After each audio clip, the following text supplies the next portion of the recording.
Hello, and welcome to this Department of Local Government and Communities webinar looking at the management of conflicts of interest in meetings. My name is Alex McColgan. I am a Project Officer in the Local Government Regulation and Support Branch, and I'll be taking you through the presentation today. This session will cover the management of conflicts of interest by council members. We're going to be looking specifically at the types of interest defined by the Local Government Act 1995 and its regulations. These are direct financial interests, indirect financial interests, proximity interests, and impartiality interests. You can find more information on all of these interests in the Department's operational guidelines. Guideline number 1 deals with the impartiality interests, and Guideline number 20 deals with financial interests. Regardless of what level of government you're involved in, you'll have noticed that one of the most common questions in relation to the decisions of the government is whether those involved in the decision-making process have a conflict of interest. State and federal parliaments have their own rules to address potential conflicts of interest, just as government agencies have policies and procedures to manage possible conflicts for their employees. It's no different for a local government, and indeed the management of these sorts of conflicts is a fundamental part of the legal framework established for councils and their administrations by the Local Government Act. From a general perspective, when it comes to the ethical conduct of elected officials and other public officers, a conflict of interest is any potential conflict arising between the performance of public duty and private or personal interests. Now, our private interests will obviously include any interests that represent a potential benefit or detriment to ourselves, but they may also relate to any interest we have in advantaging or disadvantaging others. However, regardless of these personal motivations, the concept of public duty is simply based on the principle that, when you're acting in your official capacity as an elected representative of the community, the public interest comes first. Now, to act in accordance with that principle, there's an implicit choice, because the fact is that you can't make a choice about whether or not to have a conflict of interest in a matter. It's going to happen whether you like it or not. Indeed, when you're dealing with elected representatives who are as close to their community as local councillors are, it's likely to happen on quite a regular basis. What matters is how you decide to manage conflicts when they arise. The key steps for managing a conflict of interest are to identify the conflict, to seek advice if needed, and to manage it appropriately. In the context of the Local Government Act, managing it appropriately means disclosing it. The Act and its regulations establish some very specific standards when it comes to the identification and disclosure of interests by council members. This is because ultimately, councils exist to make decisions on behalf of their communities, and it's your duty as a council member, wherever possible, to be a part of that decision-making process. This is why the Act prescribes the interests, known as financial interests, that exclude a council member from participating in the decision-making process. These interests are very specifically defined, and the Act itself requires, in Section 521, subsection 2, that council members participate in decision-making processes unless a matter comes before them in which they have a financial interest. But first, let's look at all the types of interests defined by the Act and its regulations. The financial interests defined by the Act itself can be broken down into these specific types: direct and indirect financial interests, and proximity interests. In general, these types of interests arise from the potential for a person involved in a local government decision to gain or lose from that decision, but we'll look at each of them in more detail shortly. Non-financial interests generally known as impartiality interests, aren't as specifically defined as financial interests because they can relate to matters in which a council member may simply have a possible bias, rather than a potential to gain or lose from council's eventual decision. Impartiality interests are actually defined by regulations rather than the Act, and those regulations establish separate processes for declaring and managing these types of interest. We'll cover these processes later in the presentation. The types of financial interest, however, are established by the Act itself, and because of this they differ from impartiality interests in one very important respect. The principal reason to look at financial interests in more detail is that these are the interests which can exclude a council member from participating in certain decisions before council. With this in mind, let's look at how to determine when a financial interest exists. Under Section 5.60 of the Local Government Act, a relevant person has a financial interest to declare if the relevant person, or a person closely associated with the relevant person, has a direct or indirect financial interest, or has a proximity interest, in a matter for which the relevant person is part of the decision-making process. Before we define each of these types of interest, let's first look at what the Act means by the terms relevant person and closely associated person. Relevant persons are defined in sections 5.59, 5.70 and 5.71 of the Act, while closely associated persons are defined in section 5.62 and in Regulation 20 of the Local Government Administration Regulations.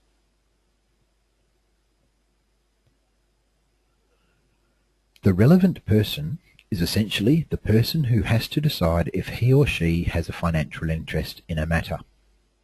Under the Act, that person could be a council member or a member of a committee with council delegated powers, an employee providing advice or reports to either of the above bodies, or an employee with council delegated powers of his or her own. So basically, it could be anyone contributing to a local government decision on a matter. But for the purposes of this presentation, we'll look at these issues from the perspective that the relevant person is a council member.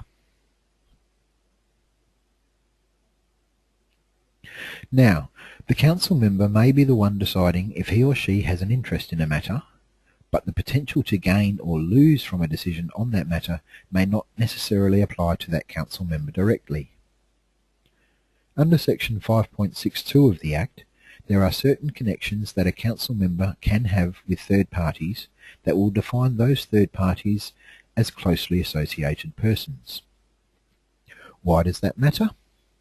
Because, as we've seen, under Section 5.60 of the Act, if a council member realises that one of his or her closely associated persons has a potential financial interest in a matter before council, it has to be treated as if it were the council member's own.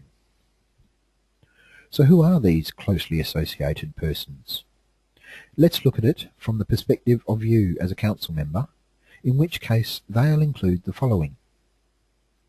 Anyone that you're in a business partnership with, your employer, anyone who's a beneficiary of an object or anyone who's a beneficiary or an object of a trust for which you're a trustee, anybody corporate for which you're a director, secretary or executive officer, or in which you hold more than the minimum amount of allowable shares, which is currently set by regulations at $10,000 worth of shares, or 1% of the total share value. Your spouse, which includes a de facto partner and any child, provided the persons in question are living with you. Anyone who's given a notifiable gift toward your election, in other words, making a contribution or donation worth $200 or more, either at the last election or since that last election. Anyone who's given you gifts worth more than $200 since the last election. But you should note that the Act provides an exemption when the person is a relative. Anyone who's made contributions worth more than $200 to your travel and accommodation since the last election. But you should note that the Act provides an exemption if the contribution was from government funds, related to an occupation separate from your council duties, from a political party for activities on the party's behalf, or from a relative. And finally, the definition of a closely associated person includes a client or advisor in financial or legal services. Note also that under this section of the Act, anyone with a financial connection to your spouse or de facto partner is likely to be considered closely associated with you as well, again, provided the spouse or de facto partner is living with you.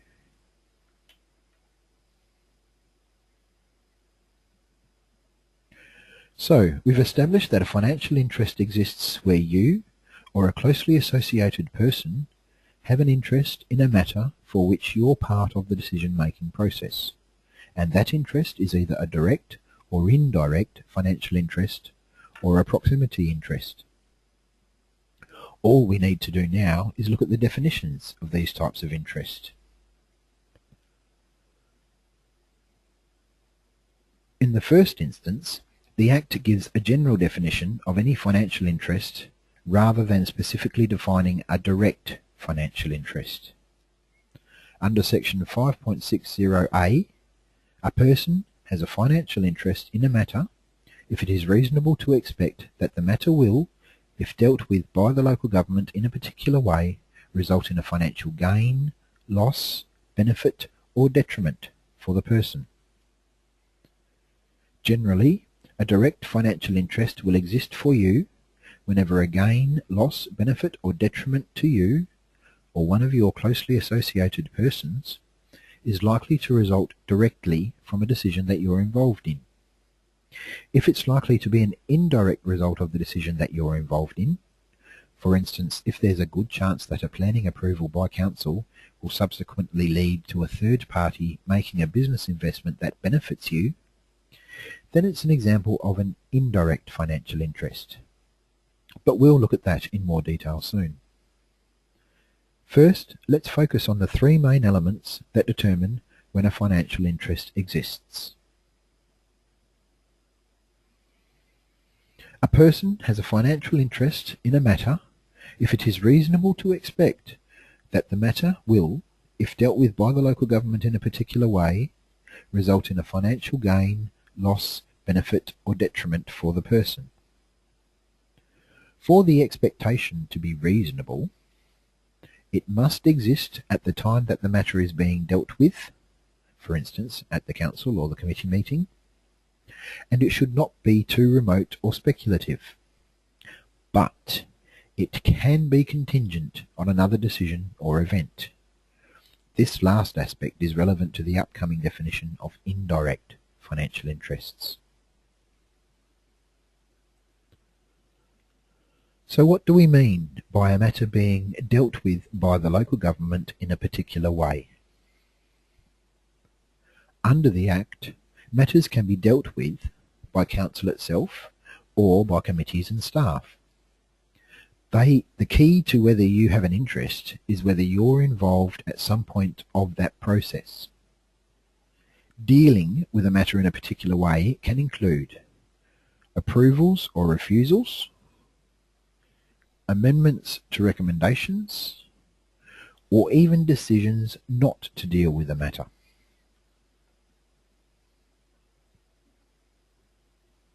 Finally, there has to be a potential financial gain, loss, benefit, or detriment for the person. That potential gain or loss won't necessarily have to be monetary, but it should be measurable by a monetary value. What you must also remember is that any potential financial impact on a person represents a financial interest for that person. Even if you think you'll be inclined to vote against your own interest in a certain matter, you'll still have an interest in that matter. Let's look at a clear example of a direct financial interest. You've made an application to council to construct a few additions to your house. Now that application is on the council agenda and you will be attending the meeting. The question you'd ask under section 5.60A is this: is it reasonable to expect that if you deal with this matter in a particular way, the result will be a direct financial impact on you? And the answer, of course, is yes. So you will have to declare a direct financial interest in the matter.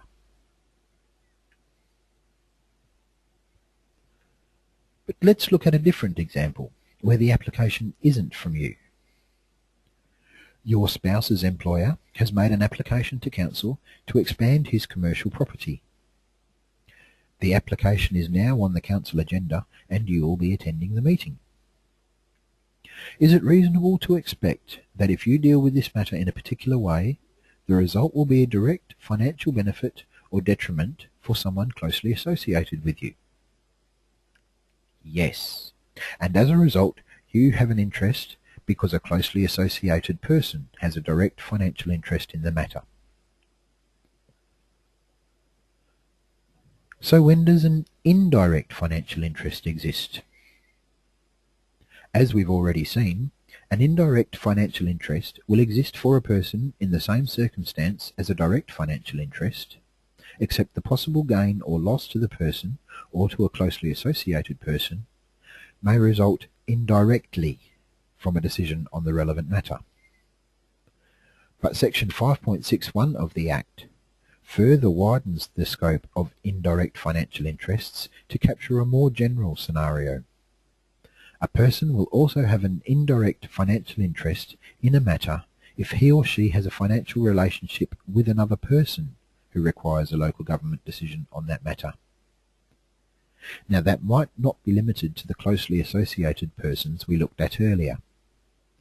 Potentially, if anyone with whom you have a financial relationship requires a decision from your local government, you'll have an interest, regardless of who has potential to gain or lose from the decision. And they need not be the applicant for a local government decision either. The wording of the Act includes anyone requiring a decision. This can include anyone who has engaged an agent to make an application for their behalf. So, for instance, a professional home builder might be making a building application on behalf of a client. But that means both of them require the decision. Let's look at an example of an indirect financial interest. You own an electrical services firm that accepts regular contracts with a provider of aged persons accommodation in the adjacent shire. The accommodation provider has an application before council to develop a retirement village in your shire. Is it reasonable to expect that if you deal with this matter in a particular way, there will be an indirect financial benefit for you? Yes. In this case, that would be a reasonable expectation. Your contract will likely lead to work in the new development if it's approved, so you'd have an indirect financial interest in the matter. Again, let's look at an example that's only slightly different. Rather than owning the firm that has the ongoing contract, you work for it as an employee. Again, the accommodation provider has an application before council to develop a retirement village in your shire. Does your employer have a financial relationship with the accommodation provider? Yes. And remember that under the Act, you have an interest in a matter if any of your closely associated persons have an interest. Your employer has a financial relationship with the applicant, so in this case you have an interest, because a closely associated person has an indirect financial interest in the matter.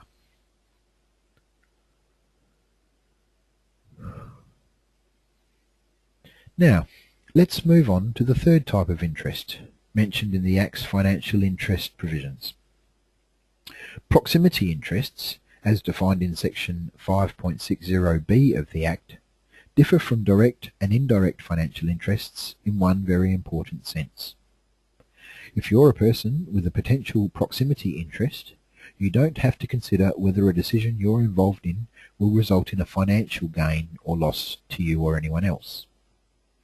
That's because proximity interests are purely based on the location of land that might be affected by a local government decision. A person has a proximity interest in a matter if a proposed change to a planning scheme, a proposed change to the zoning or use of land, or a proposed development of land affects land that adjoins the relevant person's land. Development is defined in section 5.63 subsection 5 of the Act as including development, maintenance or management of the land or of services or facilities on the land. Let's look at that definition of adjoining land.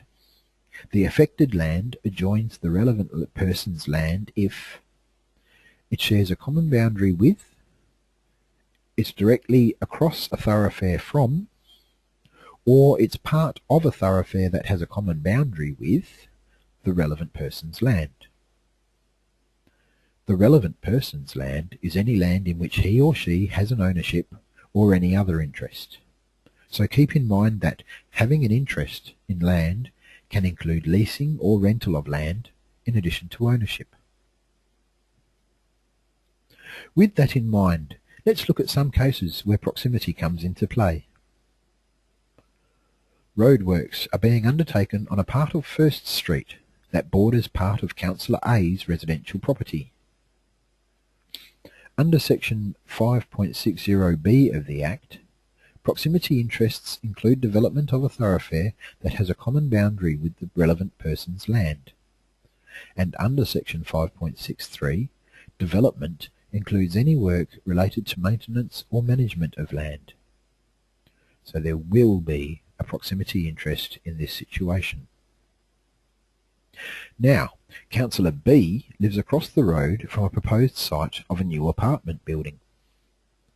Under section 5.60b of the Act, proximity interests include developments directly across a thoroughfare from the relevant person's land. So again, there will be a proximity interest in this situation. Let's look at an example of a proximity interest. You rent a home directly opposite the Shire's sporting reserve. The local football club has applied to council for lights at the Oval to allow matches in the evenings. Do you have an interest in land adjoining a proposed development of land?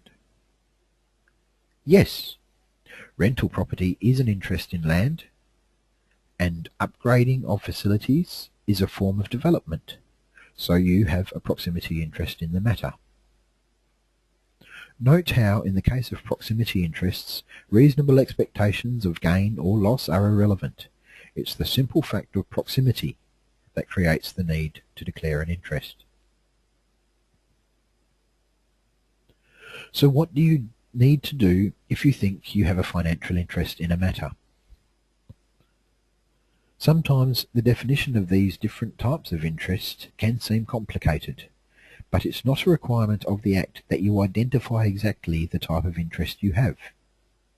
You simply need to disclose that you have an interest and give a description of its nature.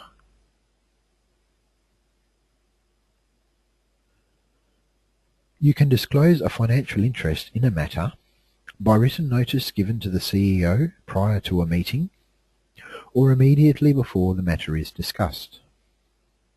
Many councils have template forms for disclosures that they provide with each meeting agenda. But if it becomes apparent to you that you have an interest in a matter while it's actually being discussed, disclose that interest immediately. It's better to err on the side of caution. Once you've made such a disclosure, you are not to participate in decision-making on the matter unless given permission to do so. Keep in mind that, when you do disclose a financial interest, your fellow council members can allow you to stay and participate in any part of a matter's consideration. But if you're seeking this permission, you must disclose the extent of your interest as well as the nature. Once you've done that, council can allow your participation if it decides that your interest is trivial or insignificant, or in common with a significant number of ratepayers or electors. You can only receive such permission if you request it, and you need to leave the council chamber while your request is being considered. Also, council can decide on the extent of your participation. So your fellow councillors might decide that you can participate only in discussions, or only in a vote, or in both. The criteria for granting permission are matters for the judgment of council, because there's no definition of trivial or insignificant in the Act. But the important point is that you've done your legal duty by making the disclosure when you were supposed to.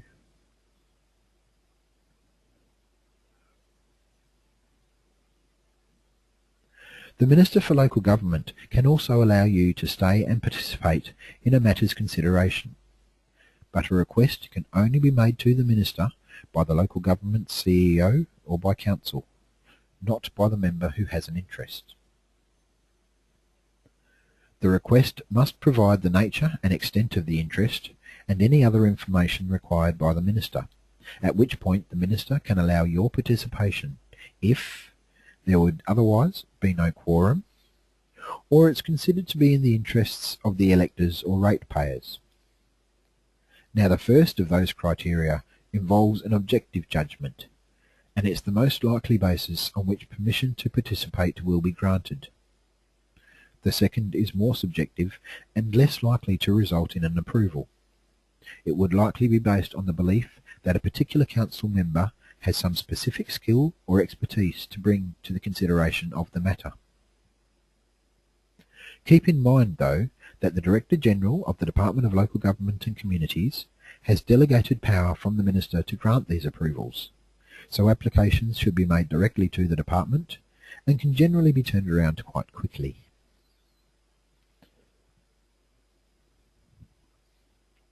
Now, it's important to note that disclosure of your interests in matters is your own responsibility.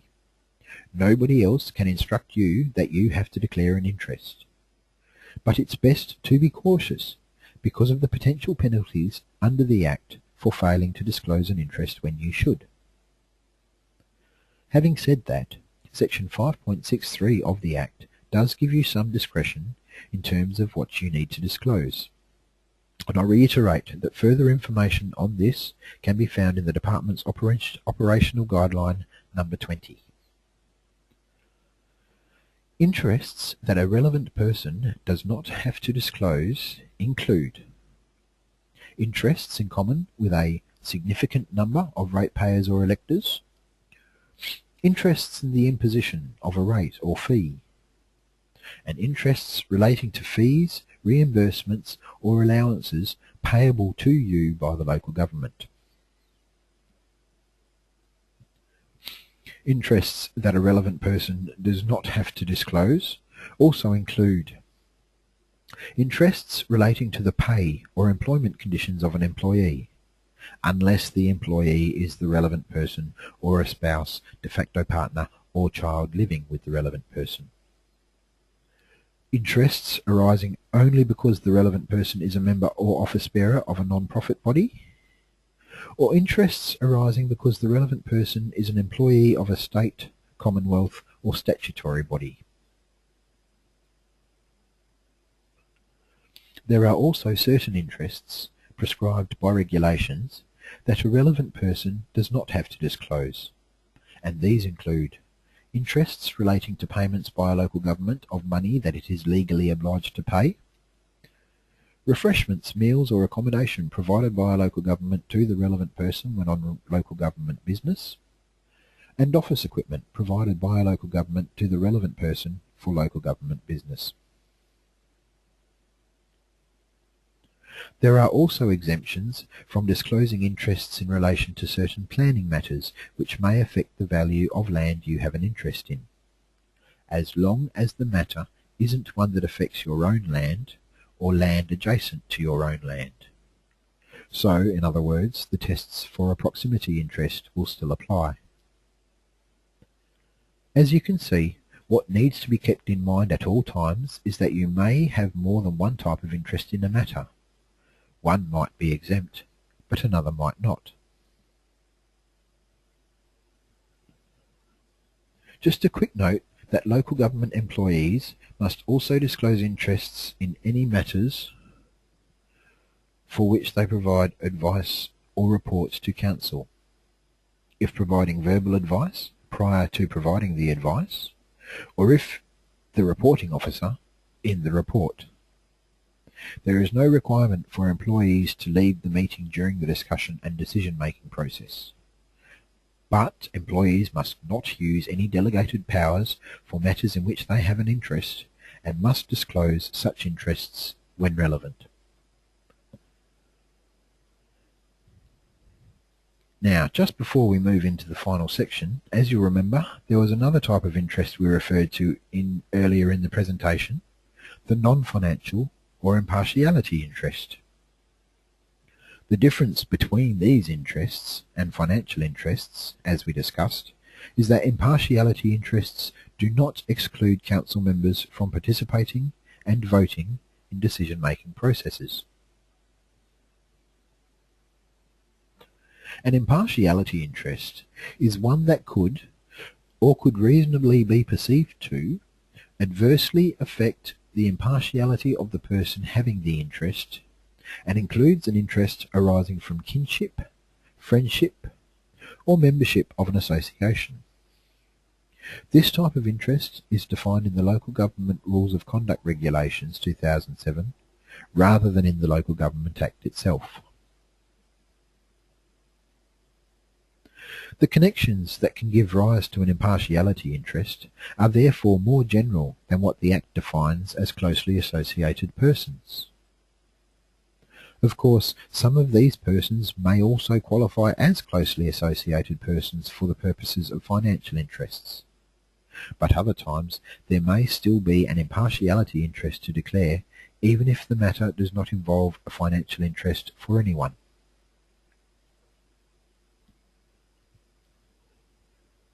Let's look at an example of an impartiality interest.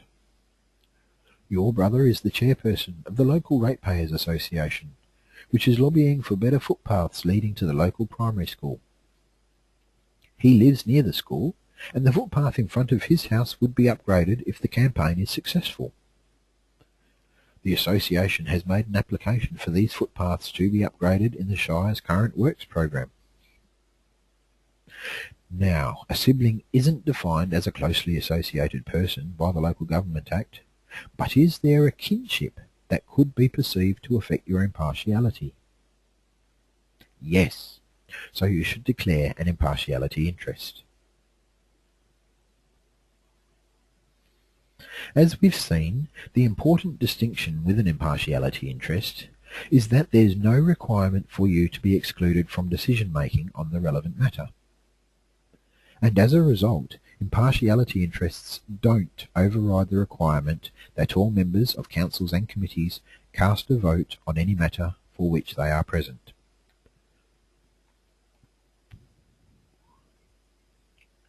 As with financial interests, you can disclose an impartiality interest by written notice given to the CEO prior to a meeting or immediately before the matter is discussed. But the key with an impartiality interest is to recognise that it may be perceived to exist in a particular matter and give an undertaking to consider that matter without being unduly influenced by it. Making a declaration of this nature recognises that a council member is always going to have these sorts of connections to the community. At the local level, it's impossible to avoid. It's simply a matter of declaring such interests when they exist for the sake of transparency.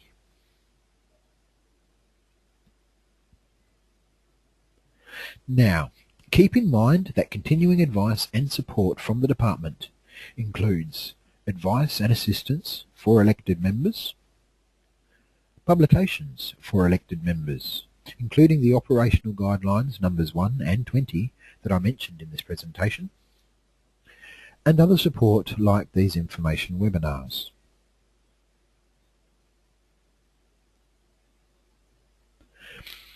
And remember too that you can always contact us directly on the Local Government Advisory Hotline. The email address you see here for the hotline, like the phone number, will make sure that you get straight through to us in the Local Government Regulation and Support branch. So with that, I thank you for viewing the presentation, and goodbye.